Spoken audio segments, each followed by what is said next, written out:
What if Chelsea's biggest signing this summer wasn't a player? What if it was a footballing identity? Because with Xabi Alonso now in charge, Chelsea are not simply adding more talent to an already talented squad. They are trying to build a team around a very specific tactical idea. And that is what makes this Chelsea project so interesting. Players such as Maxence Lacroix, Marco Palestra, Pep Chavarría, Morgan Rogers, Valentín Barco, and Danny Welbeck all bring different qualities. But the bigger question is not whether these players are good enough. The real question is, why do they fit what Xabi Alonso wants Chelsea to become? After 6 preseason matches, we already have some early clues. Chelsea scored 14 goals, and the performances showed a team that wants to build from the back, create width, attack the half spaces, use rotations, and importantly, become a serious threat from crosses and set pieces. So let's take a closer look at the new Chelsea under Xabi Alonso.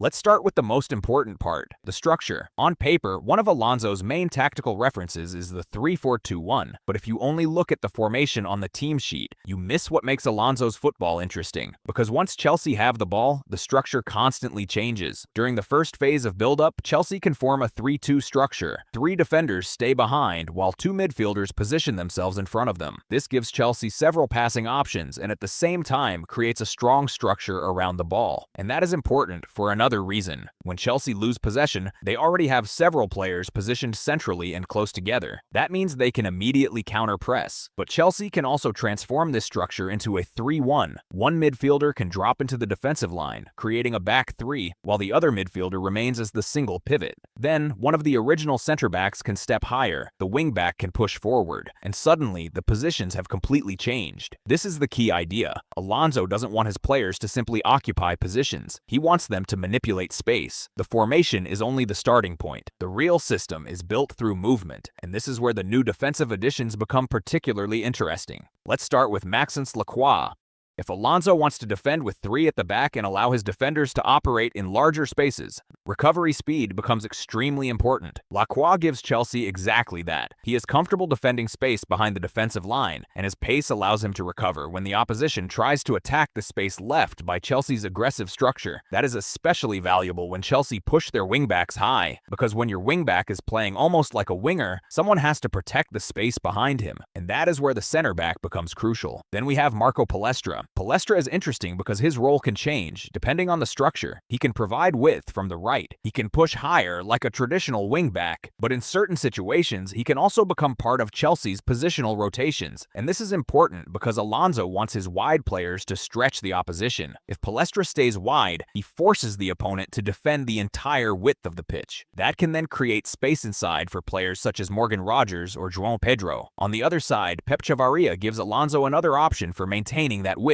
and balance. His ability to operate from the left gives Chelsea another player who can help stretch the opposition's defensive structure. Now let's move into midfield, and one name immediately stands out: Morgan Rogers. Rogers is not simply a winger, and that is exactly why he can be so valuable to Alonso. In a 3-4-2-1, the 2 attacking midfielders have a very important job. They have to find spaces between the lines. They have to receive in the half spaces. They have to carry the ball forward, and they have to attack the box. Rogers can do all of these things. When Chelsea build from the back, he can start in the half space. If the opposition midfielder follows him, space can open somewhere else. If the midfielder doesn't follow him, Rogers can receive between the lines. And if Chelsea need to progress through pressure, his ball-carrying ability gives them another solution. That makes him more than a creator. He can actually break defensive structures with movement and carrying. Then comes one of the more surprising additions, Danny Welbeck. At first glance, some people may ask, why would Chelsea bring in a 35-year-old striker when they already have younger attacking players? But that misses the point. Welbeck isn't being brought in simply because Chelsea need another striker. He brings something different: experience, movement, pressing, aerial ability, link-up play, and perhaps most importantly, experience inside the Premier League. Welbeck has made more than 400 Premier League appearances, and in Alonso's system, his movement can be extremely useful. If Chelsea's attacking midfielders occupy the half spaces, Welbeck can pin the center backs. If the defenders step forward, he can attack the space behind them. If Chelsea build wide and cross into the box, Welbeck gives them a physical target, and when Chelsea press, his experience allows him to lead the first line of pressure. So Welbeck isn't necessarily about replacing Chelsea's young attackers. He gives Alonso another tactical option, a different profile, a different problem for defenders. Now let's step back and look at the bigger picture. Chelsea played 6 preseason matches: Western Sydney Wanderers, Tottenham, Juventus, AC Milan, Johor Darul Tazim, and Real Sociedad. 6 games, 14 goals. And when we break those goals down, something interesting appears. 5 came from open play, 2 came from penalties, and 7 came from set-piece situations. That means half of Chelsea's 14 goals came from set pieces, depending on how we classify the penalties. And this is something worth paying attention to, because set pieces are often treated as an extra, a bonus, something that can win you a game when open play isn't working.